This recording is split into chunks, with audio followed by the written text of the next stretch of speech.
sa view. Mamaya na ako papasok sa airport. Ayan.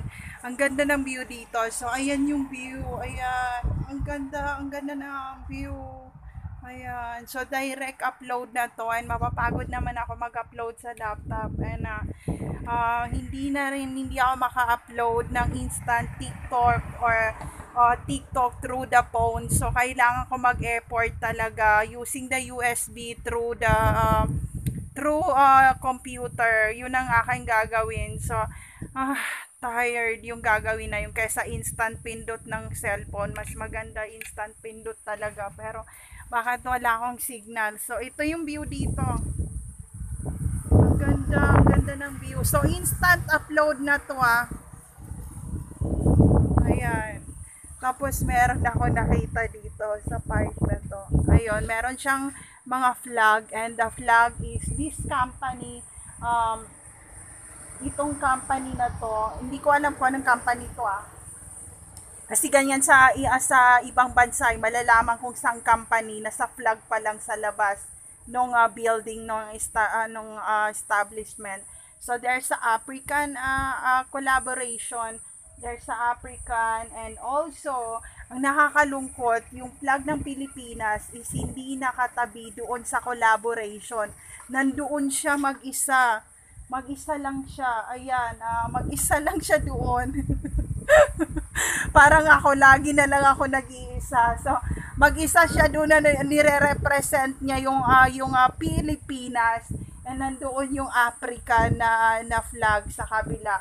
So, yun na nangyayari. So, mag-isa lang ako sa loob ng airport na na-interrogate, and wala akong kasamang Pilipino, and puro ibang lahi ang kasama ko. So, kailangan ko ng fluent na English para matulungan nila ako to understand or para maintindihan nila ako sa lahat ng sasabihin ko. So, ayun. So, dahil nga may konti tayong pa-English, naintindihan nila ako, and parang nagpapanik sila na parang pasadya nga na sinasabotahe lahat ng mga ginagawa niya. And ayun, sabi nila, okay, sorry for the kung natagalan bago na pag-isipan. Sabi ko, next time bilisan niyo mag-isip bago kung paano niyo solusyonan. Hindi yung pinapabagal niyo tapos sasabihin yung natagalan. So, parang nagtatawanan sila sa airport noon, and in English ko pa yon, and sabi nila, ayun,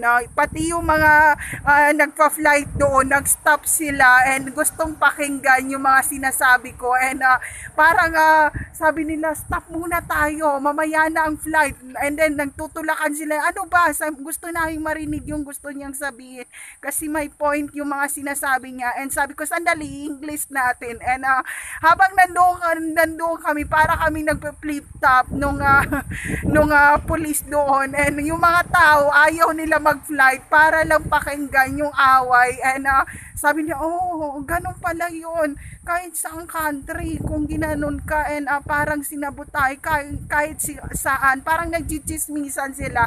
So sabi ko, thank you, kasi meron pa akong konting English na natira. Or else talaga bugbog na naman ang aking kapanguan.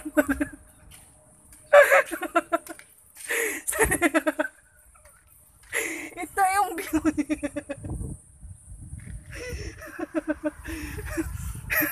Di ba mahirap yung ginulpi ka na, pero alam naman nila na mahirap ka talaga, tapos pag ginulpi ka, pag mahihirapan ka talaga.